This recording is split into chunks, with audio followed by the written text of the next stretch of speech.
오늘 우리가 볼 말씀은 열왕기상 3장 8절부터 15절까지 말씀이 되겠습니다. 3장 8절 말씀부터 읽어보겠습니다. 주께서 택하신 백성 가운데 있나이다.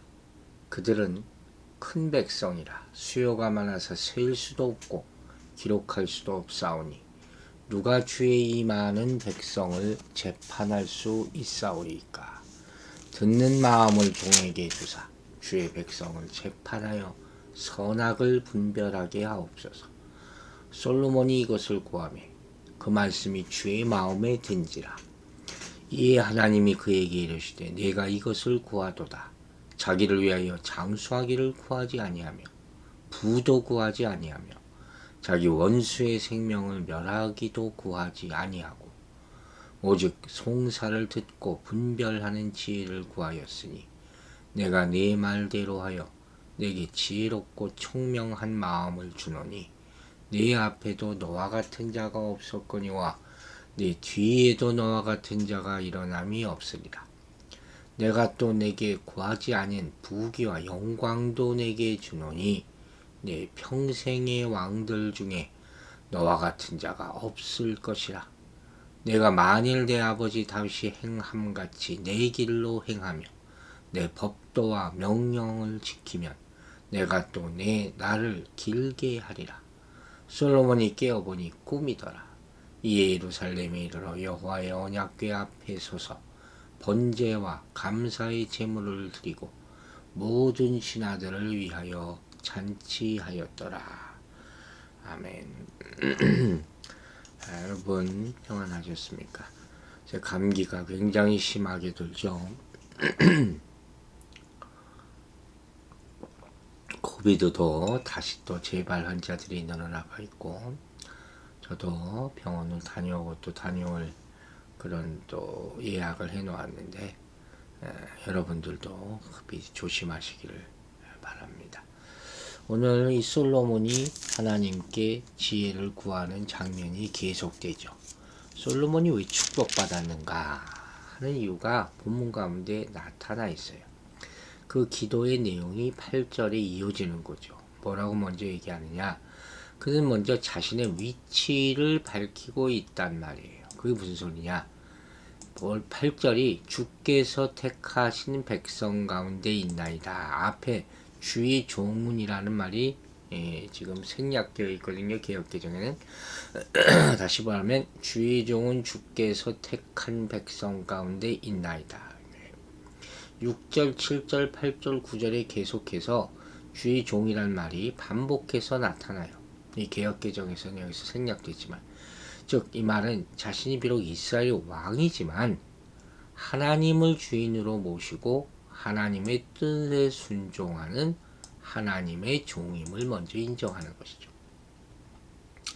이게 하나님을 향한 마음이죠. 마음의 고백이죠. 또 주께서 택한 백성이다.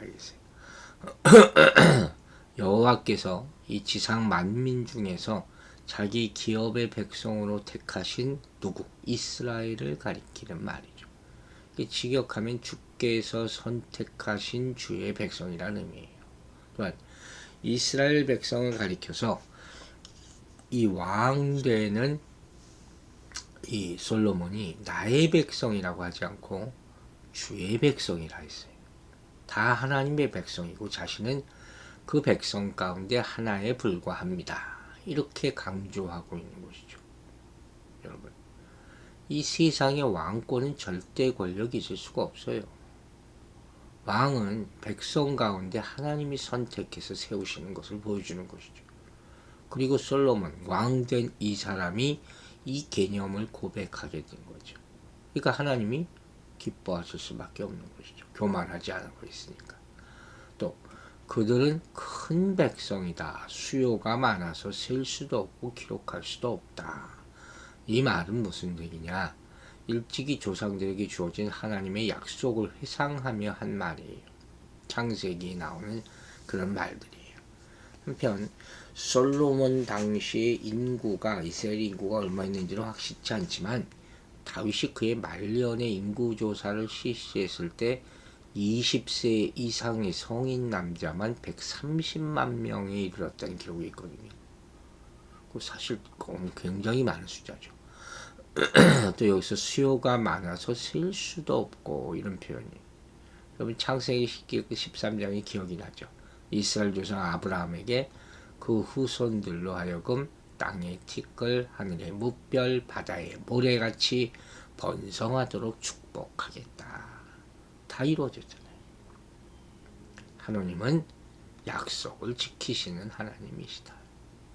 성경을 보면서 이런 것을 발견하는 거예요. 또 9절에 뭐라고 고백했는지 보세요. 누가 주의 이 많은 백성을 재판할 수 있사오리이까. 바로 이 진짜 고백이 나오죠. 듣는 마음을 종에게 주사 주의 백성을 재판하여 선악을 분별하게 하소서. 자, 바로 이거예요. 그래서 재판이라는 말은 성경에서 주로 다스리다라는 말로 번역됐거든요. 이게 누가 하는 거예요? 왕정시대에 이스라엘을 다스렸던 사사들. 여러분 사사기라는 책이 있잖아요. 이 재판관, 저지를 말하는 거예요. 이 각종 사회의 문제들을 재판하는 일을 담당했던 사람. 왕정시대에 들어와서도 이 재판이라는 것은 통치의 주된 기준이란 말이에요. 실제로 고대 국가의 왕들은 통치자인 동시에 최고의 재판관이었다는 것이죠. 이런 점에서 하나님의 지혜를 받은 후 솔로몬이 한 통치의 첫 번째 임무가 뭐겠어요? 재판이에요. 그 재판을 잘하느냐가 왕의 권위를 인정받게 하는 그 능력으로 나오는 것이죠. 여기서 솔로몬이 구한 지혜는 뭐예요? 재판의 지혜, 분별력이에요. 근데 여기서는 뭐라고 표현했어요? 듣는 마음이라고 그랬어요. 듣는 마음을 주소서. 근데 이 듣다라는 동사가 샤마라는데 이 샤마라는 동사는 복종하다는 뜻도 갖고 있거든요. 그래서 루터는 이를 순종하는 마음으로 번역을 한 것을 그의 주석집에서 볼 수가 있습니다. 왜냐하면 이 성경에서 말하는 지혜라는 뭡니까? 하나님의 말씀을 삼가 잘 듣고 그 말씀대로 순종하는 데서 얻는 것이다. 여러분 이걸 중요하게 생각해야 돼요.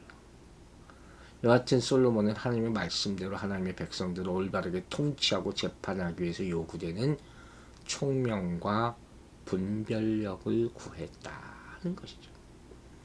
이게 기특하게 받아들여졌다는 거예요. 그 의미가 뭐냐? 바로 선악을 분별하게 하는 능력이에요.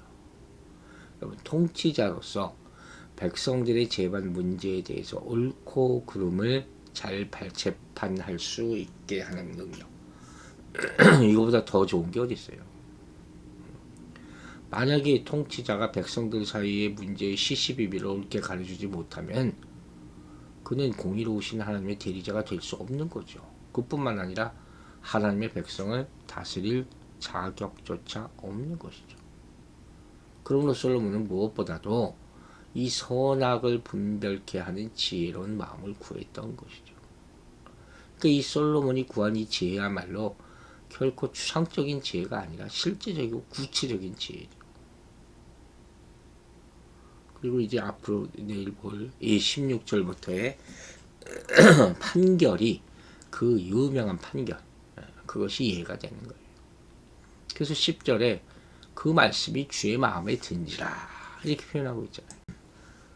그러니까 무엇을 구하느냐, 무엇을 구해야 되느냐, 무엇을 구해야지 하나님이 응답하시느냐, 여기에 대한 답이 오늘 본문에 나오잖아요. 주의 마음에 든지라. 직역하면 주의 눈에 보기에 좋았다는 거예요. 하나님의 보시기에 올바른 기도를 드린 거예요. 왜냐하면 주의 택한 백성을 맡아 다스릴 솔로몬이 이스라엘이 참된 주권자이신 하나님께 무엇보다 올바른 통치와 재판을 위해서 반드시 필요한 지혜를 요청했기 때문이죠. 여러분, 하나님이 이처럼 사람이 지혜롭고 선한 것을 구할 때 기뻐하십니다. 사람이 삶의 문제들에 대해서 지혜롭게 처신할 때 하나님의 마음이 기쁨이 된다 하는 그런 말씀이에요. 자, 드디어 이제 하나님의 응답이 임하기 시작하죠. 어떻게 하셨을까? 궁금하지 않습니까? 11절 보세요. 이 하나님이 그에게 이르시되 네가 이것을 구하도다. 자기를 위하여 장수하기를 구하지도 아니하고 부도 구하지 아니하며 자기 원수의 생명을 멸하도록 구하지도 아니하고 오직 송사를 듣고 분별하는 지혜를 구하였으니.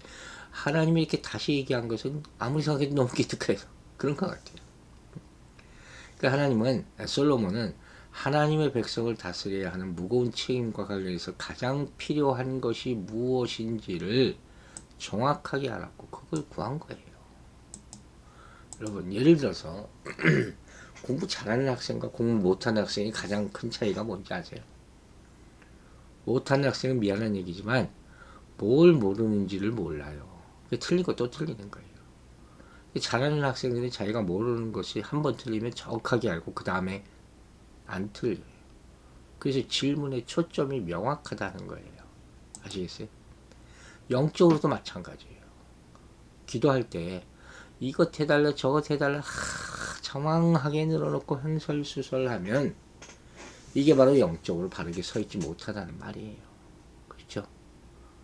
하지만 말씀과 성령으로 충만하면 영적 핵심을 딱 짚을 수 있게 되는 거예요. 그 솔로몬이 그런 거예요.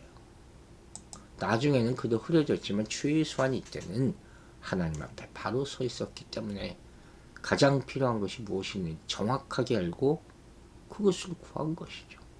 그것이 하나님의 뜻에 합한 거고. 그러니까 이 하나님이 듣고 흡족하실 수밖에 없는 것이죠. 자기를 위하여 구하지 않고 주님의 백성을 잘 인도할 그런 지혜를 구했기 때문에. 여러분, 자기를 위한다는 게 뭡니까? 이기적인 욕심과 세속적인 욕망을 구하는 거잖아요. 이것을 하나님께서 세 가지로 구분해서 다시 한번 지금 깨닫게 해주는 거예요. 첫째 뭐예요? 장수하기를 구하지 않는다. 오래 살고 싶은 욕망이죠. 둘째, 부를 구하는 것. 부귀영화를 누리고자 하는 욕망이죠. 셋째, 자기 원수의 생명 멸하기를 구하는 것. 정복 욕구. 그죠? 누구에게 당하는 것. 다 있는. 패권을 잡고자 하는 욕망. 왕이 되면 있을 수도 있는 거죠. 이런 소원들은 뭐예요? 세상의 왕들과 일반 사람들이 다 원하는 것이죠. 그들이 행복의 조건이라고 여기는 것들.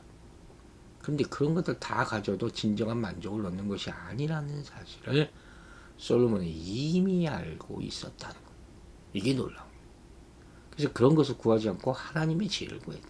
하나님의 지혜만 있으면 그런 것들은 다 따라오기 때문이다 하는 거예요. 아멘이죠? 이게 중요한 거예요. 그래서 12절에 말씀하시잖아요. 내가 내 말대로 하여 내가 지혜롭고 총명한 마음을 주노니 내 앞에도 너 같은 자가 없었거니와 내 뒤에도 너와 같은 자가 일어나면 이렇게 기도한 사람이 없었다는 거예요. 하나님의 응답이 생생하게 이루어지고 있어요. 솔로몬의 지혜는 도덕적인 면과 지적인 면이 다 들어있는 것이죠. 삶의 모든 측면에서 인간의 일과 마음과 하나님의 일과 생각에 관련된 실질적인 지혜를 구하는 거예요. 그러니까 이렇게 기도한 자가 하나도 없었다. 그래서 솔로몬이 대단하다는 거죠. 그러니 어쩌겠어요. 여러분이 이런 자식이 이렇게 기도하면 어쩌겠어요. 그게 13절이에요. 내가 구하지 아니한 부귀와 영광도 내게 주노니. 더 주는 거예요. 더. 마태복음 6장 33절 뭐라고 했어요? 먼저 그의 나라와 그의 의를 구하라. 그리하면 더해 주신다 그랬잖아요.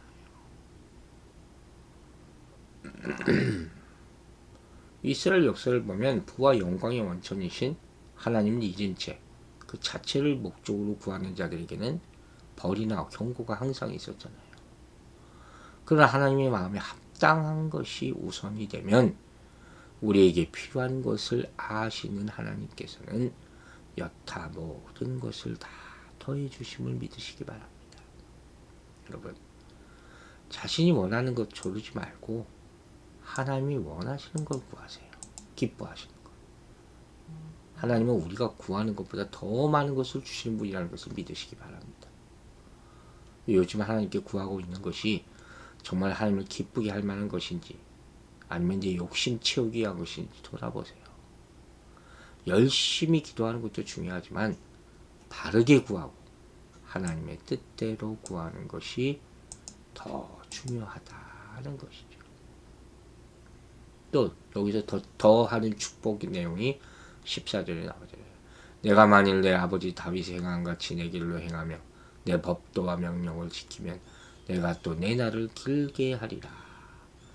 이거 보세요. 다윗의 행함 같이 여기도 나오네요. 이 다윗의 행적이라는 것이 이제 후대 역사가들에 의해서 모든 왕들의 선악을 판별하는 기준이 되어버리는 거예요. 훗날의 솔로몬의 행적은 다윗의 기준에 못 미치는 것으로 판정이 되죠. 그러나 지금은 오히려 그보다 더 잘하면 잘했지 못하지는 않는다는 것이죠. 그래서 장수의 축복까지 주시겠다는 거예요. 이것이 바로 솔로몬이 여호와를 사랑하고 그 붙인 다윗의 법도를 따라 행했기 때문이다 하는 것이죠. 계속 이렇게 살고 싶으면 계속 이렇게 지키면 된다는 거죠.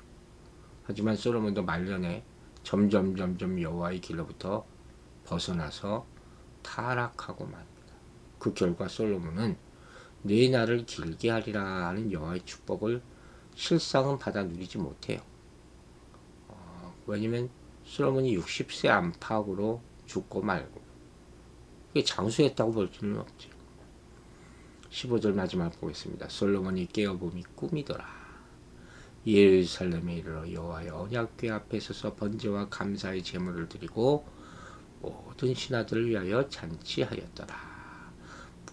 우리가 꾸는 꿈이 아니죠. 특별한 꿈, 하나님이 주신 꿈을 통한 계시가 임한 거예요. 그러니까 이런 구약시대의 이런 꿈이라는 것은 외부의 변화 없이 인간 내면의 사고작용과 감각을 통해서 하나님께서 당신의 뜻을 인간에게 전달하는 계시의 방편이라고 하시는 것이죠. 따라서 이런 꿈을 꾼 자는 꿈을 깬 후에도 꿈의 내용을 생생하게 기억하십니다. 그럼 하나님이 주신 계시를 긴가민가 하면 그 무조건 아니라고 생각하면 개꿈이라고 생각하시면 돼요. 또 자신의 꿈속에서 하나님께서 친히 말씀하셨다는 사실을 깨달아야 되는 것이죠. 야곱, 요셉 다 이런 꿈을 꾸지 않습니까? 그래서 예루살렘에 이르러 잔치를 하셨다. 기본 산당 제사를 다 마친 후에 솔로몬이 다시 예루살렘으로 돌아와서 법궤가 있는 시온산 제단에서 새로운 번제와 수훈제를 드리는 그런 모습을 말하는 거예요. 번제와 감사의 제물을 드렸다 하는 것이죠. 여기 드린 제사는 아마도 화목제일 것으로 보이고죠. 감사제, 감사를 표시하는 제사. 즉 솔로몬은 기본의 일천제사를 통해서 하나님의 응답과 약속을 얻었거든요. 또 예루살렘으로 돌아오자 감사제를 드리고 있는 모습이죠. 그게 화목제, 감사제. 그리고 나서 이것을 다 나눠 먹는 그런 모습을 레위기에 비추어 그대로 또 지키고 있는 것이죠. 그런 모습을 통해서 솔로몬이 하나님께 축복받고 응답받는 것 같이 우리도 이러한 기도와 감사를 통해서 하나님의 백성님을 나타내는 그런 삶을 살게 되기를 주의 이름으로 축원합니다. 기도하겠습니다. 아버지, 우리도 지혜를 구하게 하여 주시옵소서. 하나님이 기뻐하시는 기도를 하게 하여 주시옵소서. 하나님의 뜻을 구하라 그렇게 말합니다. 우리의 욕심, 우리가 가지고 싶은 것, 욕망을 따라 구하지 말고 하나님의 지혜를 구할 때 그 위에 더하시는 하나님의 더 큰 축복을 다 누리게 될 줄로 믿습니다. 열심으로 기도하지만 바르게 기도하게 하시고 하나님의 뜻대로 구하는 것이 가장 중요함을 깨달아 하나님의 지혜만 있으면 그 나머지 것들이 다 따라옴을 알아 말씀과 성령으로 충만하여 영적으로 바른 길을 사는 우리 모두가 되게 하여 주시옵소서. 2022년도 얼마 남지 않았습니다. 마무리 잘하게 하여 주시고 더 열심으로 기도하게 함으로 말미암아 큰 축복의 이 새해가 될 수 있도록 인도하여 주시옵소서. 오늘도 성령님께서 우리 모든 성도들 안전하게 지켜주시고 또 감기 환자들 많은데 치료의 손길로 안수하여 주셔서 깨끗하게 낫게 도와주실 줄로 믿사오며 우리를 치료하시는 여호와 라파의 하나님 예수 그리스도의 이름으로 기도했습니다.